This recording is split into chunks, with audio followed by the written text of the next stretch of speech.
advantage of the westward expansion. We build north to Columbus, then south to Grand Island, and then we go out the North Platte route when we can no longer reasonably delay that. But, sir, that would add hundreds of miles of unnecessary track. The government pays us for each mile of track we complete. Why would we design a shorter route? Sir. Get it done.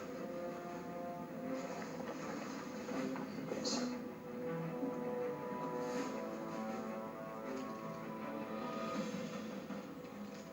Thomas Durant, president of the Union Pacific Railroad, has turned progress into millions in profits.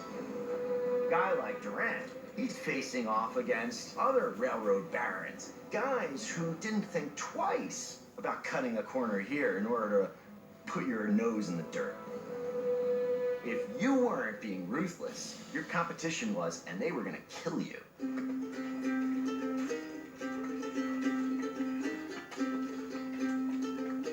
Pushing them very hard. If you want me to start working them 12 hours a day, I can do that. I think that would probably help us catch up. We're over budget and we're out of time. Get to work. Durant has been racing to complete his most ambitious project to date.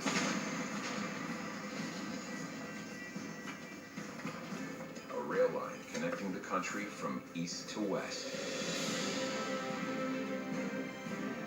The Transcontinental Railroad was the biggest public works project of its time, probably the biggest public works project of the 19th century. Nearly 2,000 miles of track are laid out across the country, cutting through ravines, solid granite mountain ranges, and unmapped Indian territory. It's one of the most ambitious engineering projects the world has ever seen.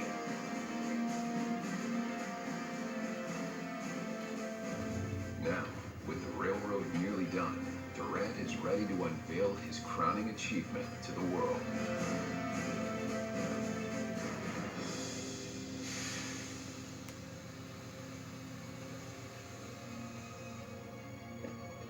We have plenty of festivities planned to help celebrate this grand joining of East and West, the first transcontinental railroad in the entire world. How much is a golden spike worth? Next thing I know, you'll be wanting to pry it right out of the tracks, right?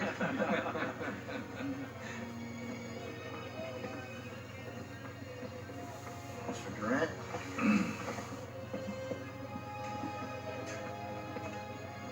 Henceforth, there shall be but one Pacific Railroad.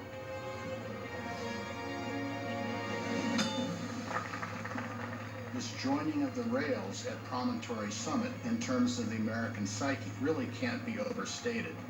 It's not unlike men walking on the moon a century later. The golden spike is connected to a telegraph wire, and when it's struck, it's instantly telegraphed to stations across the country, all the way from Utah to Washington, D.C. To His Excellency, General U.S. Grant, President of the United States, we have the honor to report the last rail is laid, the last spike is driven, the Pacific Railroad is finished. Congratulations. Here, here. The Union Pacific, gentlemen.